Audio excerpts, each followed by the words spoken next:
Boa noite, gente. Boa noite. Estamos ao vivo. Boa noite, Gabriela. Boa noite, Júlia. Sejam bem-vindas, bem-vindos para nossa última live dessa semana da série de especial das mães, né? Fechando com chave de ouro essa semaninha. Semana que vem tem mais. Semana que vem tem mais. Enquanto a gente espera o Saulo entrar, deixa eu já ir colocando aqui o título da live pra gente fixar, né? Opa, como ajudar o marido a amadurecer. Vamos lá. Saulo entrou. Oi, Saulo. Seja bem-vindo. Oh, meu Deus. Sempre me embanando pra colocar esse negócio.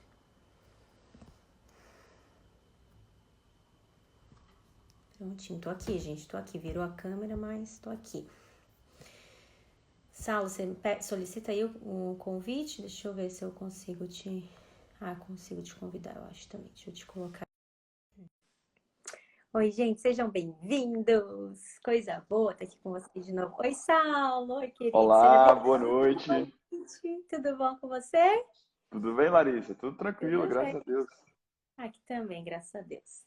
Tá me Crianças já ouvindo bem? dormindo. Tô te ouvindo, tô te ouvindo. Gente, Hum, vocês estão ouvindo e vendo a gente bem? Acho que sim, né? Qualquer coisa nos falem, por favor.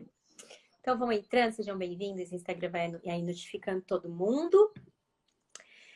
Saulo, primeiro, né? Obrigada por ter aceitado o convite para a gente conversar aqui um pouco sobre esse assunto, né? De como ajudar o marido a amadurecer. Conversamos um pouquinho ali pelo WhatsApp. Acho que vai dar pano para manga aí, né? Nossa, isso aí tem assunto para que não acaba mais, né? E Espero que a não gente acaba mais. consiga, pelo menos, tocar assim nos pontos mais importantes, né, Larissa? Mas, se a gente conseguir responder algumas perguntinhas também, né? Às vezes dá. Vamos ver se a gente consegue. Gente, Uhum. para quem não me conhece, está chegando aí pelo Saulo, eu sou Larissa, sou psicóloga, sou de Florianópolis, sou casada, tenho 3 filhos, um na barriga, que não sei ainda se é menino ou menina, tô de 12 semanas, e tenho a Catarina de 4 anos e meio e o Francisco de 1 aninho. Saulo, se quiser se apresentar também, se tem alguém aí que não te conhece, de repente. Sim, né? O seu público. Meu nome é Saulo Barbosa, eu sou médico psiquiatra, eu moro e atuo aqui em Montes Claros. E, bom, a gente tem um ponto em comum aí, que talvez seja o Ítalo, né? Que é essa Ah, sim, personalidade aglutinadora e que tem, né, dado a oportunidade para a gente conhecer, para a gente se conhecer, verdade, né, Larissa? Assim, outros verdade, profissionais verdade. que estão se encontrando Uhum. e que de algum modo têm essa mesma visão, essa importância do amadurecimento, da autorresponsabilidade, né? De sair do vitimismo e começar a Uhum. encarar, né, a vida de frente, né? Que inclusive faz parte do nosso assunto aqui de hoje. Minha irmã, ó, a Isabela, que é minha irmã, ela ela tá dizendo aqui, é porque eu também tenho a Catarina agora, né? Ela que Ah, é. nasceu. Tá com menos Nome de um lindo, mês. né, Saulo? Nossa, é Modéstia à parte, maravilhoso. sabemos muito bem. Muito Ô, forte, né? Saulo, isso que tá se falando agora do Ítalo, né? Eu tava pensando, tenho pensado muito nisso, inclusive, assim.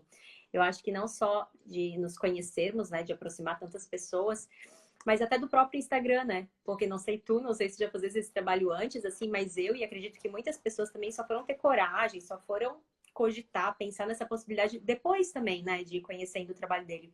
Então, de certa forma, ele foi puxando aí uma galera que talvez estivesse cada um no seu cantinho, cada um fazendo o seu trabalhinho ali, né? E foi dando essa meio que essa voz para nós, né? E tanta gente hoje realmente escolhendo se expor, escolhendo fazer um trabalho para além do consultório, né? Um trabalho que a gente sabe o quanto a gente pode ajudar pessoas por aqui também.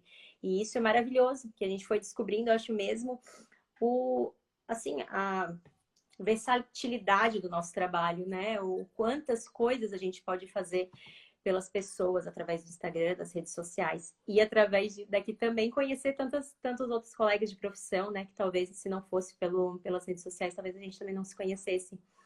Então, É, acho que é uma eu, geração mesmo, né? Que vem vindo, assim, uma onda de bons profissionais seguindo os é, passos. eu tenho até uma gratidão ainda maior com o Ítalo, Larissa, porque a gente fez residência no mesmo instituto, né? Que foi lá Ah, na é? UFRJ, lá no Rio. Uhum. Só que ele estava à frente, né? Ele estava no R3 e eu estava no R1. Então, ele são 3 anos, né, psiquiatria, então ele já terminou esse ano e aí eu continuei.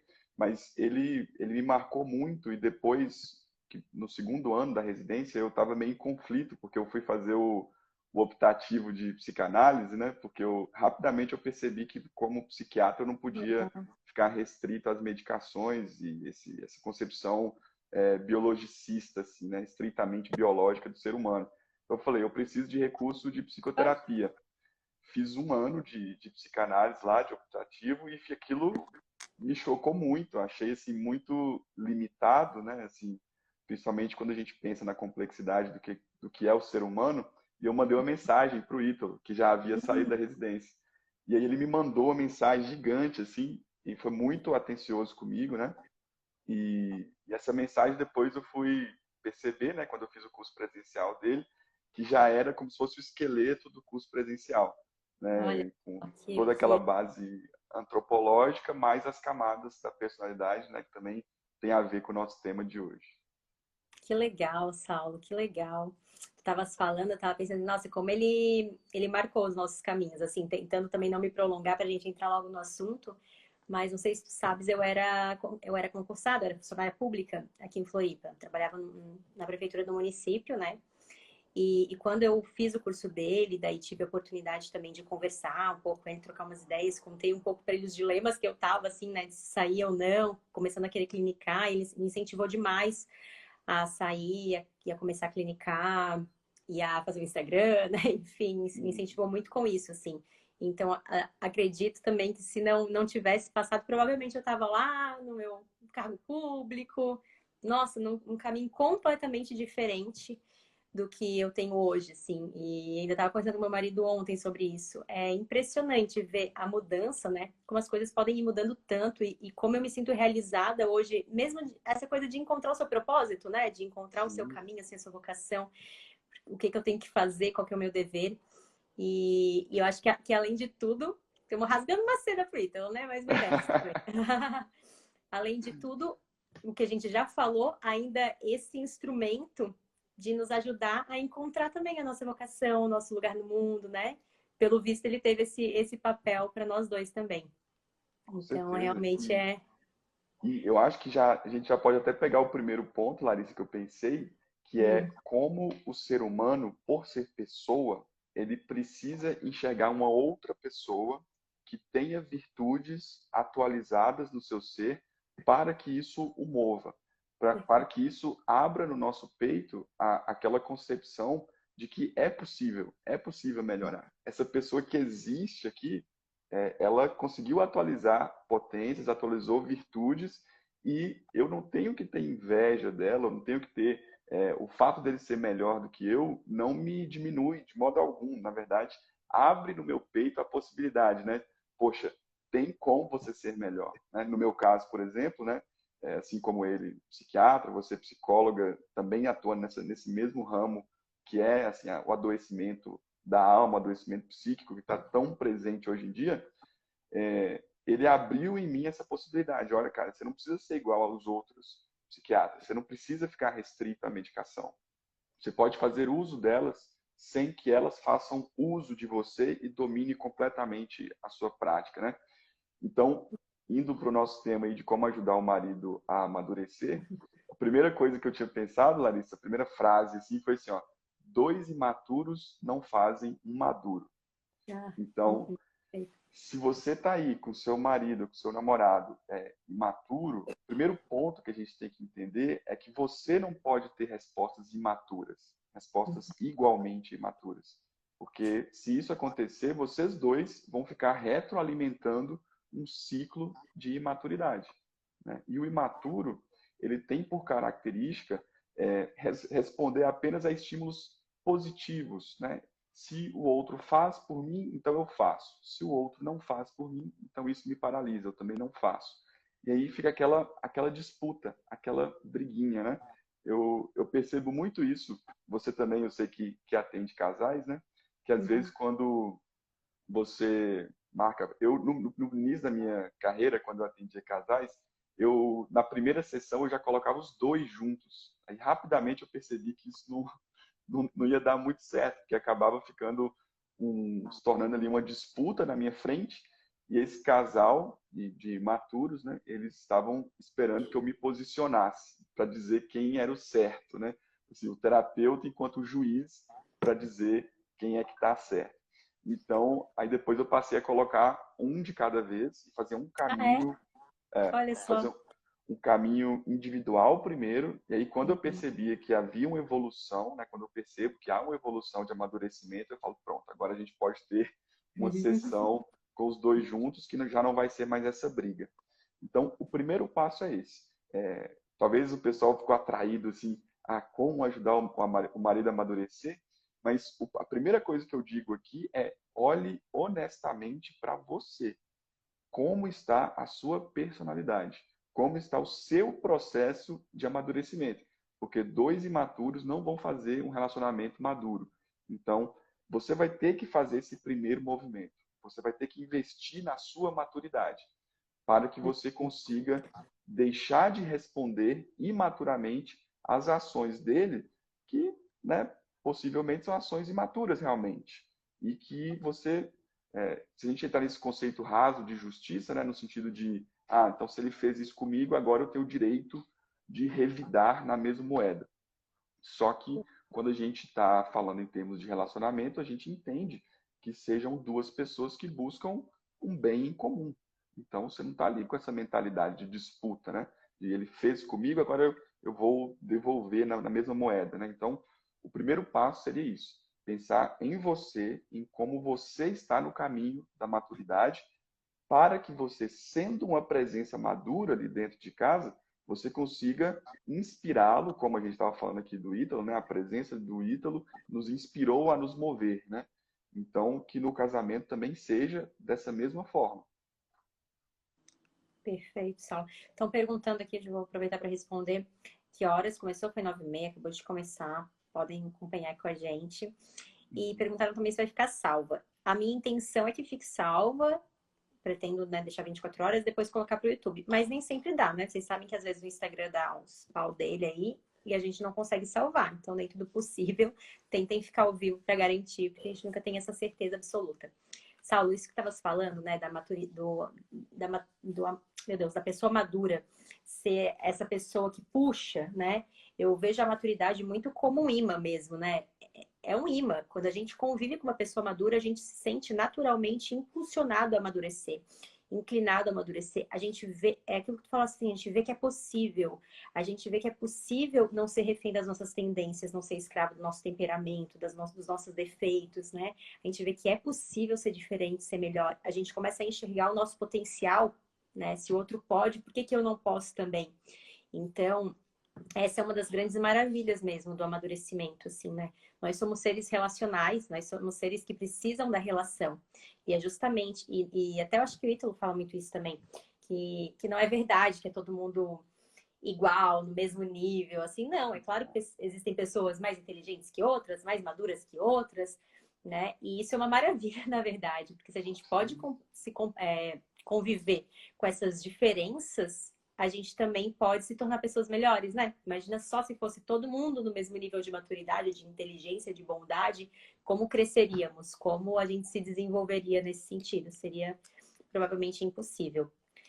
E outra coisa que tu falasse também, que eu fiquei pensando, é que quando a gente acha que o outro é imaturo, né? Provavelmente tem várias questões nossas imaturas. Assim, tava até falando com a Pamela ontem, na live que eu fiz com ela, Pamela Arumá, o quanto a gente tem esse movimento, assim, de a gente é muito bom mesmo para criticar o outro, em tudo que o outro faz, a gente, né? Prontíssimos, assim, para apontar o dedo, para julgar e para nos justificarmos. Então a gente está o tempo todo justificando as nossas atitudes, né? Às vezes a gente faz exatamente a mesma coisa que o outro, mas a gente tem mil motivos por trás daquilo. Não, mas é porque aconteceu tal coisa. Não, mas a gente está o tempo todo se justificando.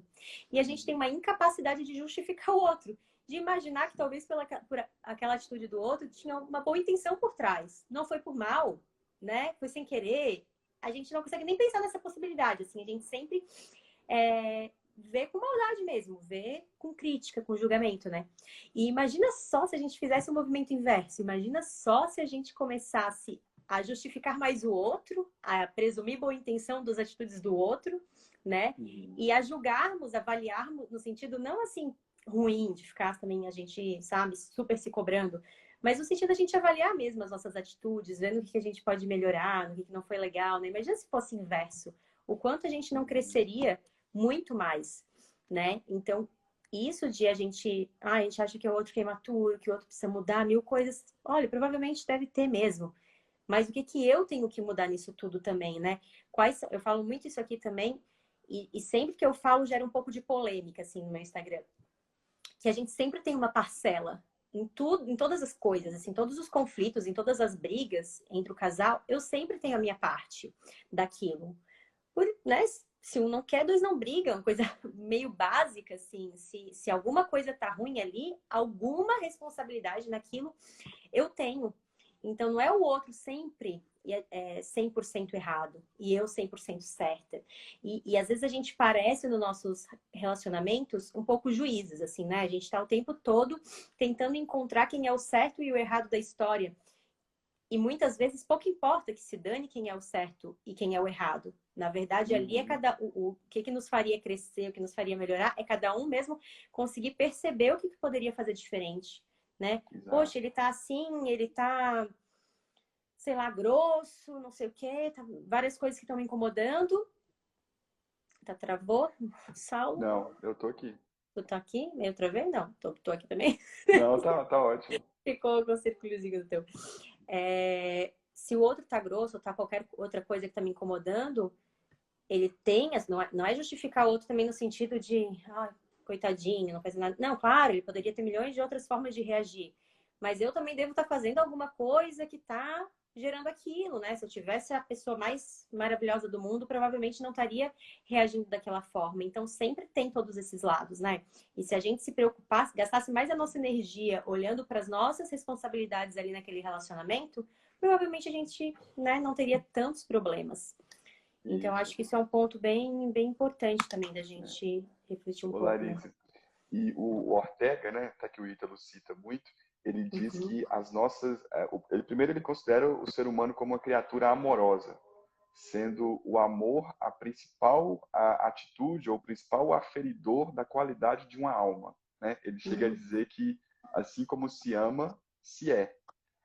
E isso inclui o processo de escolha dos amores, né? Então, assim, se você escolheu estar com essa pessoa, né, Se a gente falasse disso mesmo, boa.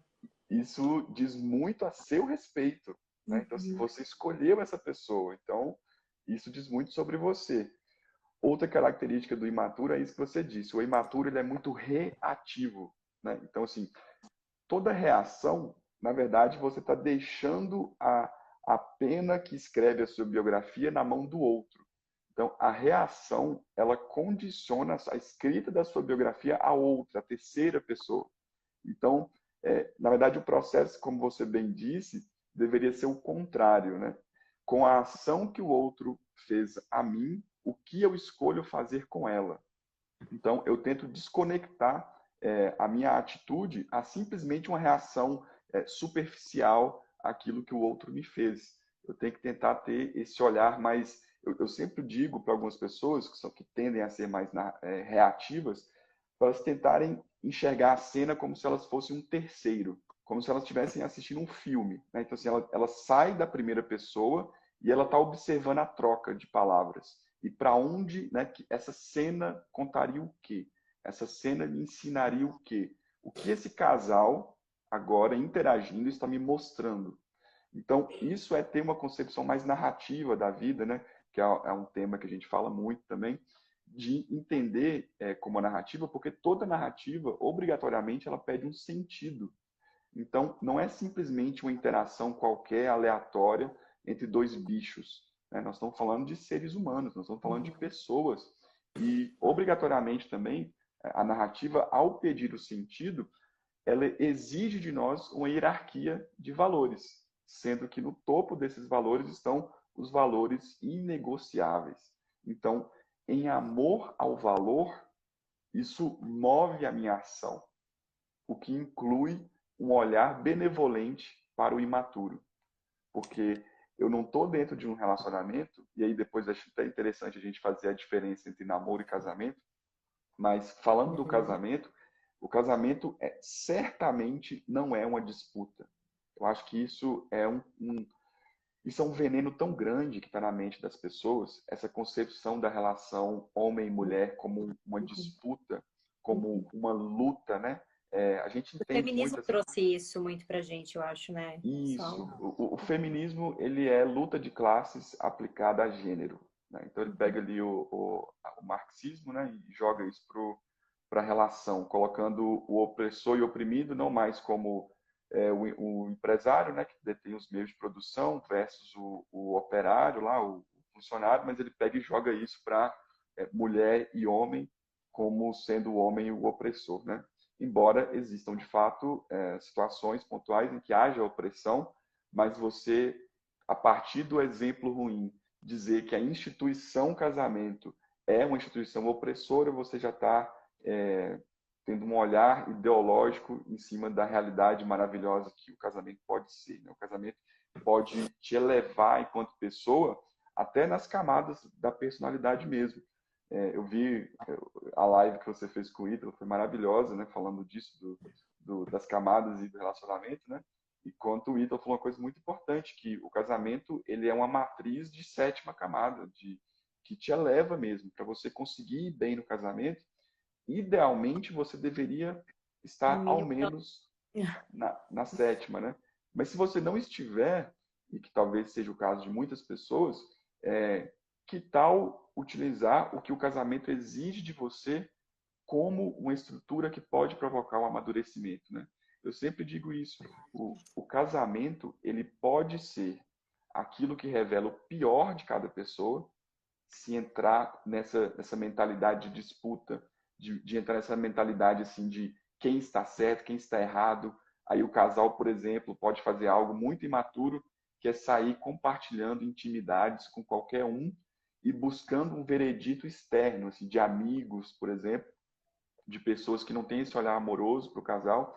E aí essas pessoas de fora dão um veredito para dizer quem está certo, quem está errado, aí vira para o marido e fala: tá vendo? Eu conversei com fulano, e ciclano, e todo mundo é unânime em dizer que você está errado e eu estou certo, né?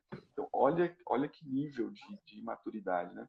Então, a primeira coisa é tirar esse olhar do casamento de como se fosse uma disputa simplesmente de certo e errado. Eu vi também você falando, Larissa, uma observação que é bastante importante, que nós e perfis semelhantes aos nossos, a gente fala muito de amadurecimento e quando você vai ver o percentual do gênero, né, que nos acompanham, sempre é assim, 80% ou mais de mulheres. Então, Isso que tu é homem, né? Sim, tu é hã? homem, 80% mulher. O Ítalo também sempre fala que é a maioria. Eu sou mulher, o meu é 90%, né? Só que assim, se fosse parar pra pensar, não faria muito mais sentido muito mais homens seguirem o Ítalo, né? Ele fala palavrão, ele fala, né, daquele jeito dele, faria muito mais sentido homens. Não, mas no fundo o assunto todo é de amadurecimento. Né? Isso só Exato. é uma amostra para nos mostrar que realmente é uma busca muito mais de nós mulheres. Né? Isso. É nosso, assim. E sabe o que eu acho, Larissa? Eu também costumo dizer o seguinte, que a própria biologia, ela dá pouco tempo para a mulher ser imatura. Uhum, Isso verdade. tem um lado bom e tem um lado ruim, né? O lado bom é que ela está diante, por exemplo, algo que exige maturidade é ter filhos, né? Então, a mulher tem um limite biológico para ser mãe, enquanto o homem, ele pode ser imaturo ali por, sei lá, 50 anos, e aí aos 60 ele cai a ficha, ele resolve ter uma família, ele provavelmente vai conseguir uma mulher jovem, bem-sucedida, bonita, e que quer ter uma família, ele vai conseguir ter uma família. E já a mulher, não, então, quando ela percebe, né, que a idade biologicamente está, né, se aproximando, ela começa a buscar elementos, né, de maturidade, ela busca crescer. E Uhum. também eu costumo dizer que, como uma coisa que o Ortega fala também que é muito importante, é que o homem e a mulher, eles são seres referenciais. Então, eles sempre estão olhando para o outro para entender quem eles são. Então, falar em crise de masculinidade é falar em crise de feminilidade também. Aí a gente sempre vai ficar naquela coisa assim, quem que nasceu primeiro, o ovo ou a galinha, né? Uhum. Mas o fato é que quando um está em crise, o outro também isso Sim. puxa, né? Um ponto importante também, que também, mais uma vez, volta ao Ortega, que eu acho ele um autor muito bom, ele colocando a diferença entre homem e mulher, isso já vai ser uma dica importante aqui para a nossa pergunta central, que é como ajudar o marido a amadurecer. Ele diz que a força do homem está no fazer, porque o homem é um ser muito simples, né? Até quando a gente vai analisar a narrativa tradicional bíblica, a gente vê que o homem ele é só barro e o sopro, né, do espírito. Então ele é constituído de uma coisa só. Ele é um ser daqui de baixo, né? Nós somos, eu digo que assim, nós homens nós somos muito simplórios. Não é difícil saber o que o homem está pensando, né? Então assim, nós somos muito simples. Se eu quero que algo aconteça, eu, homem, tenho que ir lá fazer. Então eu tenho que me mover para conseguir mover essa outra coisa no mundo. Já a mulher, nesse sentido, a mulher é superior ao homem. A mulher, ela é mais complexa. A força da mulher não está no fazer, embora ela consiga fazer tudo. A força da mulher está no ser. Então, isso é mais profundo, isso é mais bonito, né? A mulher, ela é mais misteriosa, ela é mais complexa. É difícil saber o que a mulher está pensando. É difícil entender o que a mulher está pensando. É um grande desafio aí que está na humanidade há séculos, milênios, e que jamais vai ser E por mais que a gente solucionado. explique, vocês, né, é assim, é incompreensível para o mundo de vocês mesmo, né? Exato, por uma deficiência nossa, né? Então, nesse sentido, eu não tenho dúvidas aqui de afirmar que a mulher é superior ao homem. O próprio Ortega tem uma frase que eu gosto muito, e que eu não entendi assim. Minha mulher também ficava comentando isso, que de vez em quando eu parava e ficava olhando para ela assim, e ela ficava assim: que você tá me olhando e tal, assim, coisa. E aí tem uma frase do Ortega que diz assim: todo homem dono de uma sensibilidade bem temperada já experimentou ao lado de alguma mulher a sensação de estar diante de algo estranho e definitivamente superior a ele. Então, diante da mulher, né, amada, o homem tem esse olhar assim de eu tô diante de um mistério que eu não entendo bem. O, o próprio, meu cunhado me zoando, é o Felipe, ó, eu sou padre. O, a própria narrativa também, né? Qual foi ali a realidade do primeiro homem?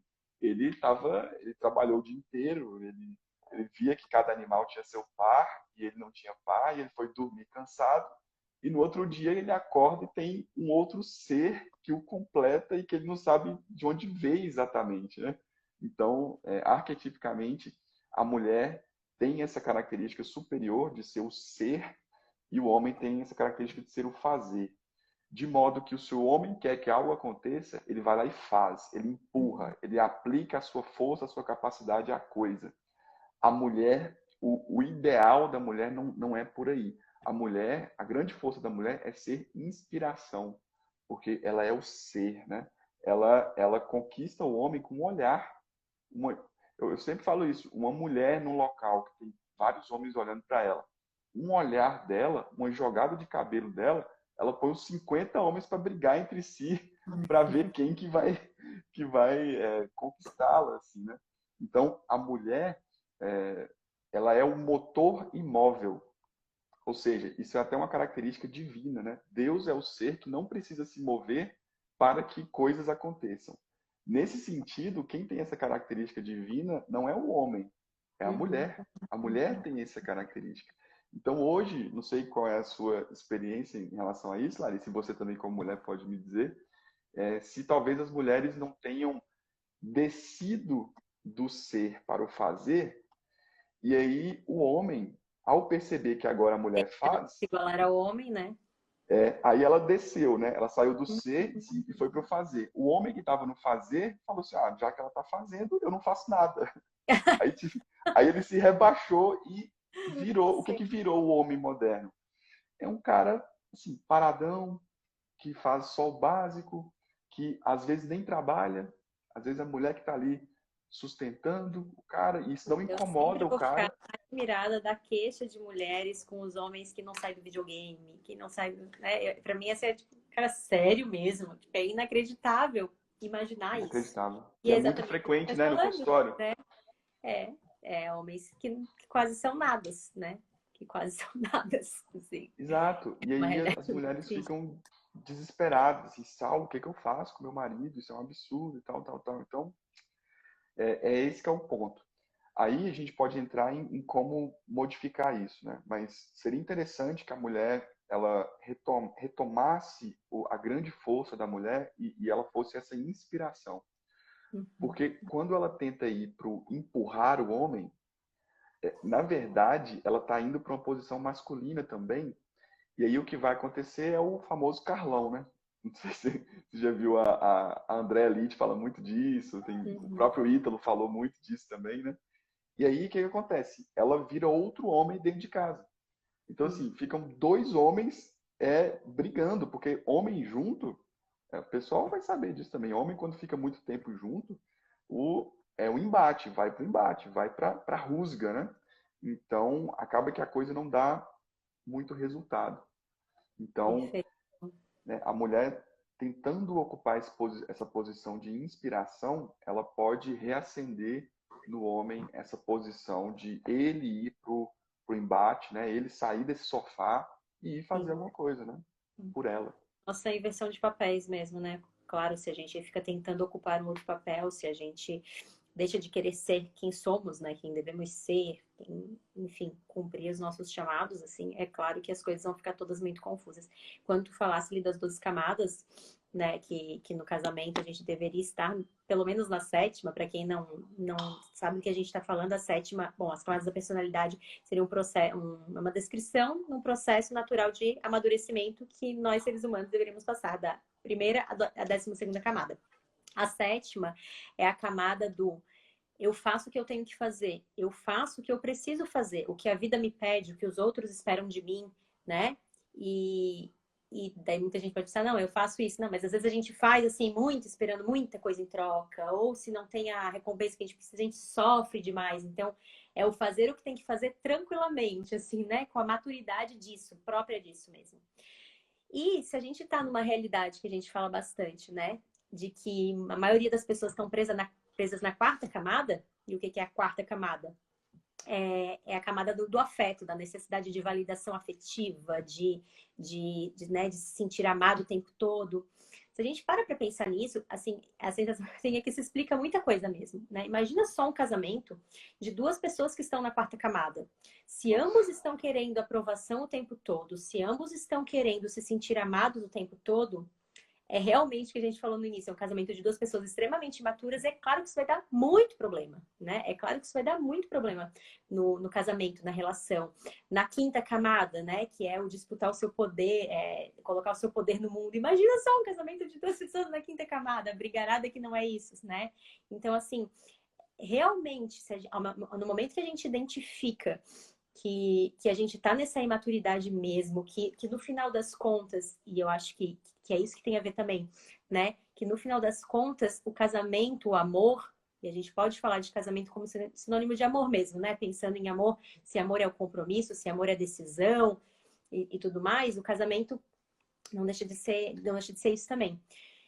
Se eu penso que o casamento está girando muito mais em torno de mim, do meu umbigo, de me satisfazer, de me fazer feliz, é claro que é impossível, porque é próprio do amor ser doação, ser para fora, ser para o outro, ser entrega, e o casamento tem que ser isso. O casamento tem que ser duas pessoas juntas que têm como sua missão fazer o outro feliz. A missão da sua vida, dos dois, é fazer o outro feliz. Se ambos têm isso em mente, se ambos têm isso como missão, objetivo de vida, é óbvio que a coisa vai andar um pouco melhor. Mas se são duas pessoas daí de quarta camada, né, que estão só buscando coisas para si, né? Na verdade, isso não é nem amor, é um egoísmo a dois mesmo, né? É aquela coisa assim que nenhum amor amadureceu ainda, né? Quem dirá as pessoas. Então, assim, eu vi que tem algumas pessoas meio agoniadas aqui nos comentários. Tá, mas como que eu faço então para ajudar meu marido? Mas como que eu faço então? Assim, a gente está falando já disso, né? Eu não sei se não está claro, mas a gente pode deixar mais claro, assim. Basicamente, a gente está falando que o primeiro passo para ajudar os nossos maridos a amadurecer é a gente amadurecendo. É a gente buscando esse amadurecimento. Porque não tem nada que possa amadurecer mais alguém do que a convivência com alguém maduro. Imagina só se essa pessoa for a sua esposa ou seu esposo, que você convive tanto, né? Que é a pessoa que tu mais convive. Se essa pessoa é uma pessoa madura, o outro, em algum momento, deve acabar amadurecendo também. Isso vai refletir no outro, né? Então, assim, nossa, na verdade, esse assunto que a gente está falando entra tanta coisa, né? Porque é isso mesmo, a gente vai pensar em concepção de amor, né? A maioria dos casamentos, na verdade, estão com tanto problema ali na concepção do que é o amor mesmo, do que é o casamento, né? Do que é tudo isso, não sabe nem o que estão fazendo ali direito. Então, é claro que a coisa fica um pouco confusa. Inclusive, Saulo, uma coisa que a gente conversou por WhatsApp, e eu acho que é um ponto legal da gente trazer também, é a importância do namoro, né? Eu vi que também tem umas meninas solteiras aqui pedindo live para as solteiras. Eu acho que nesse ponto que eu tô trazendo agora, entra a questão da importância da gente escolher bem os nossos maridos, sabe? Porque, assim, é muita gente... Nossa, fiquei meio... Pegando, deixa eu tomar, velho. O assunto pesou, né, Larissa? Muitos casos, assim, o cara já era assim, né? No namoro. A mulher já era assim no namoro. A verdade é que tu sabia muito bem quem tu estavas escolhendo. Já sabia que o outro era assim. E daí, assim, teve uma doce ilusão de que com o tempo e com o amor você mudaria ele, né? Ou nem pensava em nada disso, só porque estava apaixonada. Aí ele me pediu em casamento, que lindo, aí casou. Tipo, no calor do momento, nem sabia direito o que estava fazendo. Foi isso, sabe? Muitas vezes o casamento foi algo que foi, olha, uma consequência assim, né? Não uma coisa refletida, decidida. Então, realmente, a gente precisa pensar no namoro como um momento que, nossa, talvez seja uma das coisas mais importantes da vida. Porque é o momento de tu escolheres realmente quem tu queres dividir a tua vida, compartilhar a tua vida, né? Pro resto da vida. Então, assim, namorar bem, conhecer bem aquela pessoa e realmente tomar uma decisão decidida, uma decisão refletida, talvez seja uma das... Claro, não vai querer alguém pronto, não vai ficar assim, super exigente, procurando um homem super maduro para daí poder casar. Mas é claro que tem que escolher bem mesmo, sabe? Então, para as solteiras que estão nos assistindo, que ficam com essa angústia, tem que pensar nisso, sabe? É. Esse ponto é super importante, Larissa. Eu, na minha prática clínica aqui com casais, a maioria dos grandes problemas já estavam presentes desde o namoro, né? E aí a pessoa não percebeu isso. Eu acho que muito disso ocorre por essa inversão dos conceitos do que é namoro e do que é casamento. Inclusive, a resposta minha, assim, que mais famosa lá, que o pessoal mais gosta, é uma resposta do barco, que eles falam, né? Que eu comparo o namoro como sendo a praia, em que tá tudo bem, tá tudo feliz, é picolé, é milho verde, aí você pula ali no raso, dá um mergulhinho, depois volta. A namorada deu algum problema, você chama o pai dela, ó, tá dando um problema aqui, resolve aí. Aí na hora de dar uns beijinhos, de ir pra festa, aí ela é sua namorada. Né? Então, todo mundo tá jovem, tá bonito, não tem nenhuma doença, não tem dívida. Então, o namoro é essa farra, é essa festa. Em oposição ao casamento, que seria entrar dentro de um barco com uma única pessoa, tão falha quanto você, e ir rumar para o alto mar mesmo. E eu até coloco na resposta, né, que certamente tempestades virão, mas que você precisa ter alguém disposto, altamente disposto, e que compartilha os mesmos valores que você. Então, eu sei que o pessoal gosta dessa coisa mais prática, assim, né? Embora o assunto seja interminável. Mas eu diria o seguinte: o namoro, ele é esse momento de você observar mesmo. A dinâmica que está no namoro é a dinâmica do amor eros, né? Que não é nem amor propriamente dito, né? É uma paixão em que você se atrai inicialmente pela presença física da pessoa mesmo, a aparência, se te apetece ou não, o jeitão da pessoa, se você gosta ou não. Isso te faz se aproximar da pessoa e passar a observá-la em ação. Essa observação em ação, você precisa observar basicamente duas coisas. Você tem que ver se ela tem o mínimo necessário, né? Ou seja, se ela tem as coisas positivas que você espera num companheiro de viagem para o barco, para o alto mar, e se ela tem defeitos intoleráveis, coisas que você não aceita de modo algum na sua vida. Né? Então, por exemplo, ele já se mostrou agressivo com você, ele gritou e apontou o dedo na sua cara, talvez ele não te agrediu fisicamente, mas tá aí, você tá vendo, né? Como a pessoa tá agindo. E aí você observaria isso, e aí eu sempre repito lá também no meu Instagram, falando sobre valores negociáveis. Uhum, uhum. Casamento é projeto em comum. Vocês dois têm que compartilhar os mesmos valores negociáveis. Falando rapidamente assim, um pouco da minha história, quando eu e minha esposa, a gente começou a namorar muito novos, né? Assim, ela tinha 15 anos. E eu era muito, assim, muito imaturo. Eu não tinha lido nem 1% das grandes coisas que hoje norteiam minha conduta, mas a gente compartilhava os mesmos valores. E minha esposa é colérica, e o colérico, ele é um bom parceiro de viagem, porque uma vez que ele tem o ideal dele, ele persiste muito consistentemente naquilo. E hoje, assim, refletindo bem, eu percebo que isso foi a grande coisa que me atraiu nela e que ela percebeu também em mim, embora não seja colérico, mas ela percebia que ter uma família e querer o casamento era algo muito forte para mim também. Então, ainda que nós dois fôssemos bastante maturos naquela época, a gente estava olhando para o mesmo lugar e a gente queria o casamento de um modo como sendo algo muito importante para nós. Então, era como se fosse assim: a gente vai crescer nesse caminho, mas nós dois temos a mesma direção. Então, isso estava muito claro, né? Então, o namoro serviu para isso. Então, eu costumo dizer que o namoro, ele é um umbral da porta. Ele para quem não sabe, é aquela parte superior da porta, e ele tem essa espessura, assim, ó, o umbral da porta. Então, ele é só o preâmbulo. O namoro é isso.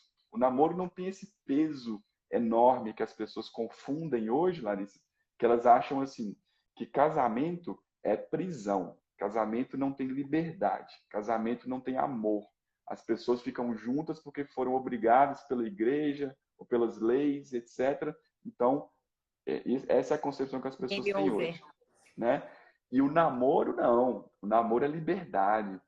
O namoro as pessoas estão juntas porque querem. Então ali está o verdadeiro amor. Uhum. Pior inversão que essa eu não consigo pensar, né? Assim, Não. isso é razão de enormes E problemas aí, nos o que que a relacionamentos. gente vê, eu acho um pouco consequência disso, um apego doente pelo namoro e um desapego pelo casamento, porque a gente vê assim Exato. casais que estão em namoros terríveis, namoros abusivos, namoros péssimos e não conseguem terminar e se livrar, e já no casamento, primeiro problema manda embora.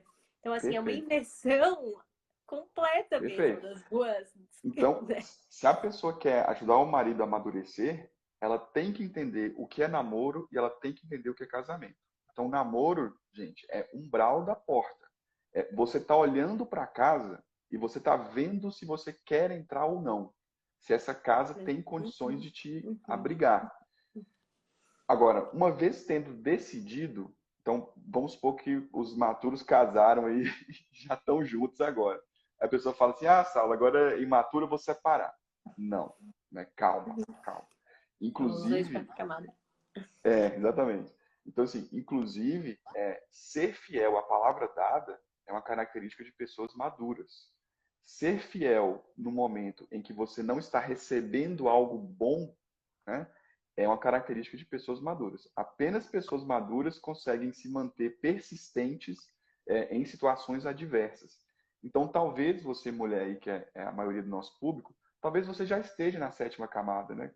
Quando os filhos chegam, normalmente a mulher é forçada a amadurecer, justamente porque os filhos são uma demanda 24 horas por dia, intransferível, e que ela tem que responder estando feliz ou estando triste, estando com fome ou estando com sono. A mulher, ela responde isso. E isso pode ser um facilitador e um impulsionador, Não uma regra, né? Porque não é assim, uma não é regra. a circunstância unicamente que nos faz amadurecer. Então, é claro, inclusive a gente vê tantas mães insatisfeitas e odiando a maternidade, e reclamando da maternidade, não sei o quê, e daí é justamente, né? É possível a gente estar nessa realidade e não ter amadurecido nela. Mas Exatamente. vamos combinar que é uma oportunidade gigante para amadurecimento, né? Isso porque a gente respeitando a hierarquia de intelecto em primeiro lugar, vontade em segundo lugar e emoções em terceiro lugar, o filho deixa isso muito claro. Porque a mulher, estando sentindo, né, emoções aqui em último lugar. A mulher está com sono, a mulher está irritada, a mulher está triste. Só que o filho tem uma demanda. Acorda 3 da manhã, igual a minha filhinha lá recém-nascida, está acordando minha esposa lá 2, 3 vezes por madrugada. Acorda e a pessoa tem que, através do intelecto, né, o intelecto em primeiro lugar, orientado pelos valores inegociáveis. Então, assim, subentende-se que o filho seja um valor inegociável para você. Então, por ver que há valor no filho, a sua vontade observa um bem que é apresentado pelo intelecto e isso move a sua vontade. E você age em detrimento das emoções. Estou triste, estou com sono, estou irritada. Então, mesmo estando com isso, pelo seu intelecto, tendo visto algo de valor, o quê? O seu filho, isso move, isso atrai a sua vontade e você vai lá e cuida do filho, mesmo de madrugada, mesmo cansada. Fazendo isso persistentemente, isso pode ser um elemento de Isso, amadurecimento. isso. Pensando na Então, inteligência como algo, né? Como o algo que nos faz enxergar o que é bom e o que é ruim, o que é certo e o que é errado, e a vontade, esse algo que nos faz escolher o bem, né? Não como a gente perfeito. fala popularmente, tipo, que a gente acaba colocando como sinônimo de desejo, né?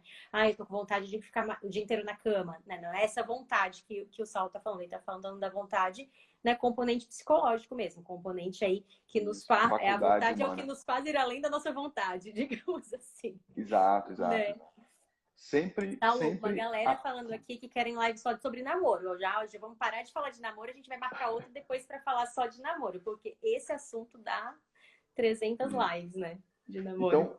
Então, isso que eu falei aqui é para a pessoa entender que se ela está acima do marido em termos de maturidade, ela tem que o intelecto dela tem que entender o que é um casamento e enxergar Uhum. um valor no casamento, enxergar um bem no casamento. E ainda que as emoções dela, né, se irritem com o marido, estejam tristes porque o marido não faz o que ele tem que fazer, então, de fato, você está certa, você não está errada, você está certa. Uhum. Uhum. Mas a questão é o que fazer com isso. E o que fazer com isso vai ser orientado pelo seu intelecto, entendendo que o casamento é um valor, isso vai mover a sua vontade. Exemplo: não existe amadurecimento sem o cumprimento do dever. Né? Não existe amadurecimento sem o cumprimento do dever. Então, seu marido tem deveres e ele não está fazendo esse dever porque ele é imaturo. E você chega e você acaba, pô, ele não está fazendo, eu vou lá fazer. Só que se você faz o dever dele, você entende que você contribui para que ele permaneça imaturo. Então, muito disso vai ser o quê? A mulher sair de cena do que o homem tem que fazer, e aí vai dar ruim, né? Assim, vai ficar alguma coisa sem fazer, vai ficar uma coisa desconfortável, vai ter uma sensação ruim. Mas se você entender que isso é parte do processo de amadurecimento dele, você entende que há um bem maior ali. Então você sai desse lugar para que ele apareça. E aí quando ele fizer a coisa, aí você elogia ele. Aí alguém diz assim: poxa, mas eu vou elogiar ele por uma coisa que ele tem que fazer, ele não está fazendo mais que a obrigação dele. Sim, mas você não está sendo. O ideal não é que você seja a inspiração dele.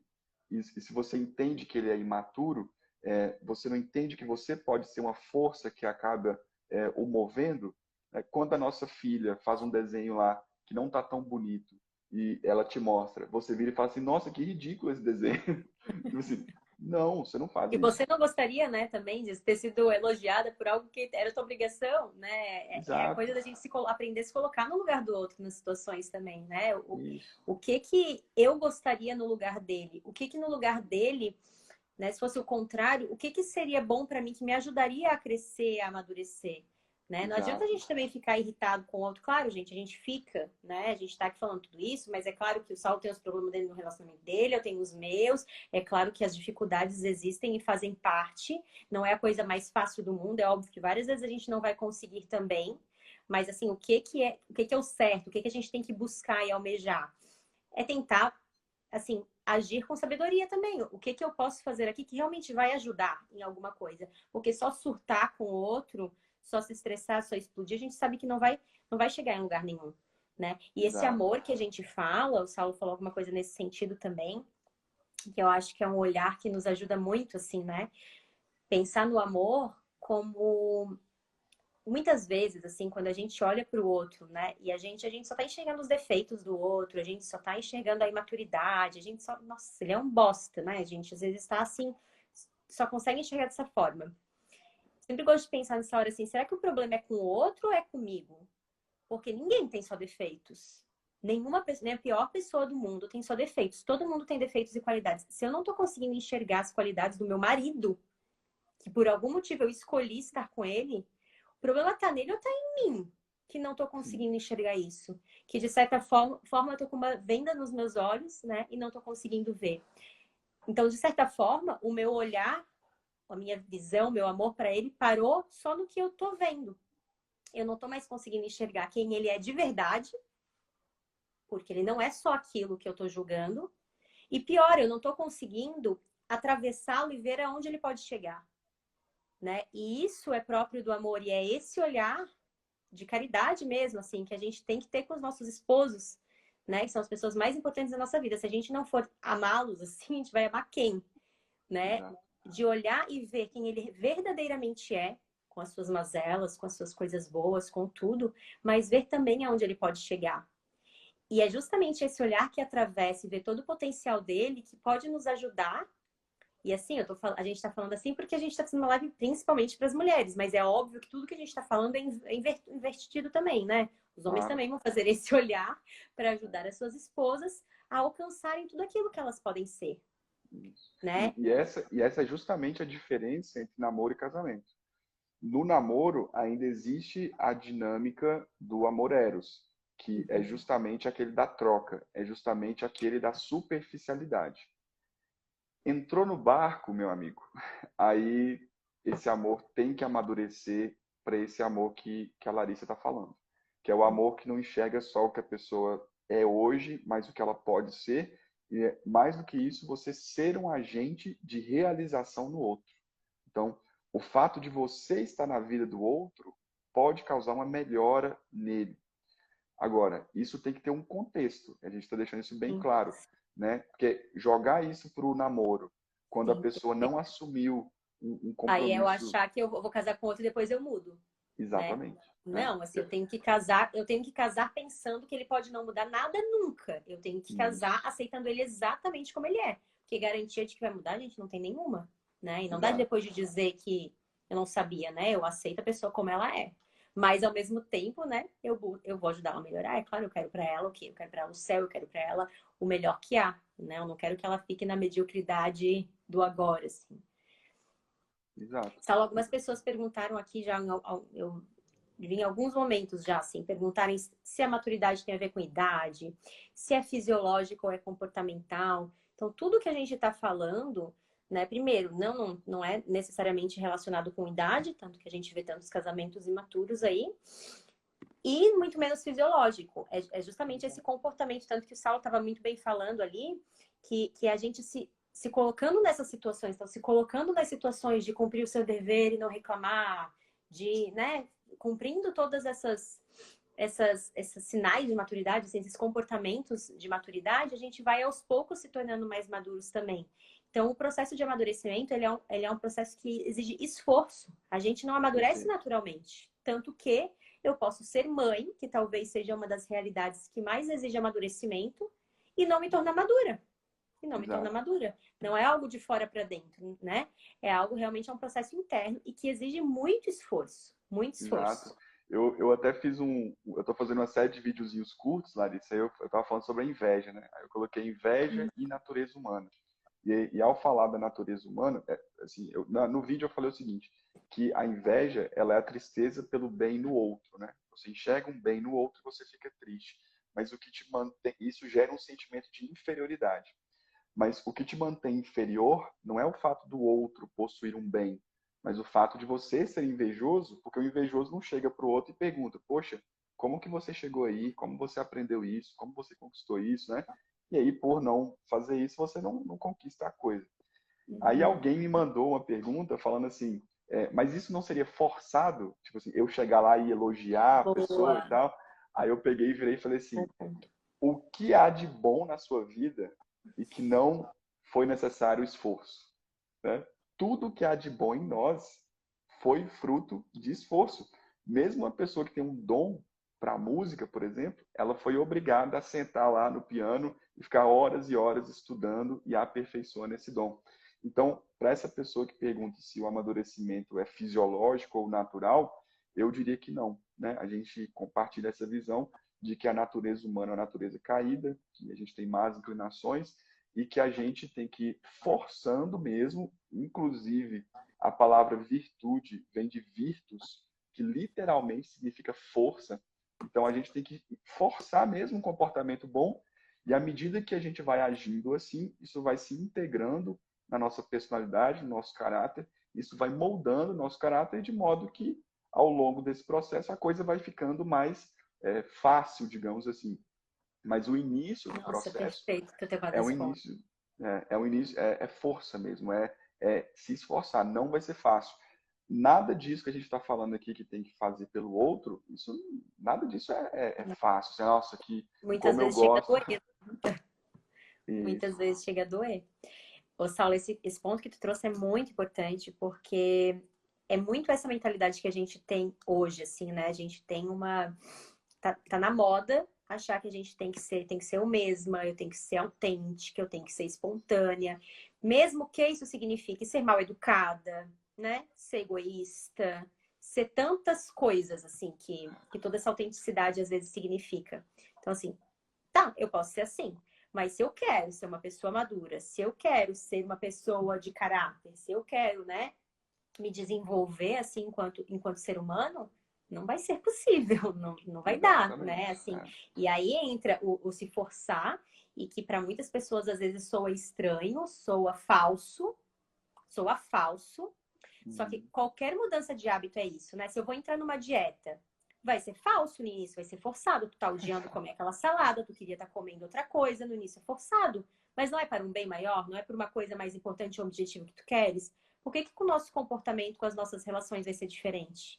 Né? Vai ser da mesma forma. Eu vou me forçar, eu vou imitar outras pessoas, se for preciso, né?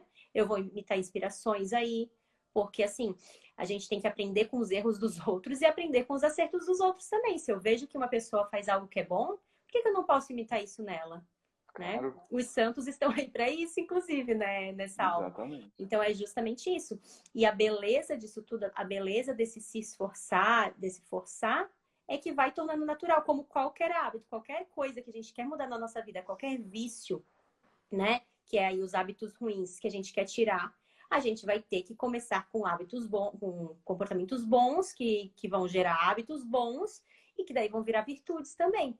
São Tomás até fala, eu acho muito bonito, assim, que ele fala que isso se torna como uma segunda natureza, uma segunda pele, assim, né? Agora eu esqueci a palavra, natureza adquirida, né? Que ele Uhum. fala. Então, assim, a gente vai se forçando até que chega uma hora que se torna de certa forma natural, mas foi a gente que conquistou. Temos 2 minutos, o Instagram acabou de me notificar aqui. É, é isso, Também. Larissa. Essa noção de hierarquia, de ordenamento pessoal, eu gosto muito. É intelecto que acessa a realidade, enxerga o que é o melhor em cada situação. Como ele distingue isso? Orientado por valores inegociáveis. Ótimo. A vontade submissa ao intelecto, que será movida à medida que ela enxerga o bem na situação. Né? E, em último lugar, as emoções. Né? Então, assim, nossa, o psiquiatra está falando que emoções em último lugar. Sim, Mas estou é, falando né? que as emoções estão em último lugar. Eu sempre gosto de dizer que se o ser humano fosse um barco, certamente as emoções fariam parte da tripulação, mas o leme do barco está na mão do intelecto, né? Porque ele é que vai guiar Perfeito, perfeito. essa viagem aí. Então, quando E na maioria nessa, das vezes, a gente está deixando as emoções conduzirem esse barco, né? isso E que eu ia isso falar, tá. há uma inversão É, na hierarquia, porque a vontade não sai do meio, porque ela é simplesmente uma força que vai para algum lugar. A grande questão é quem está comandando, né? Então, se você inverte e coloca as emoções guiando as suas ações, os seus instintos, os seus desejos guiando as suas ações, olha, é complicado, porque quem é refém dos instintos são os bichos. Os bichos são uhum. reféns dos instintos. Um cachorrinho que tiver lá no cio e passa a mãe dele, ele acasala com a mãe dele. Então, assim, tudo bem para ele, que é um animal, que a natureza dele é essa. Mas para nós, seres humanos, viver assim com essa inversão é nos rebaixarmos a meros bichos. E olha que Perfeito. coisa. Então, o Saulo vai cair. Ah, então. 5 segundos. Não, Gente, não obrigada se sejamos vocês bichos. gostaram. É,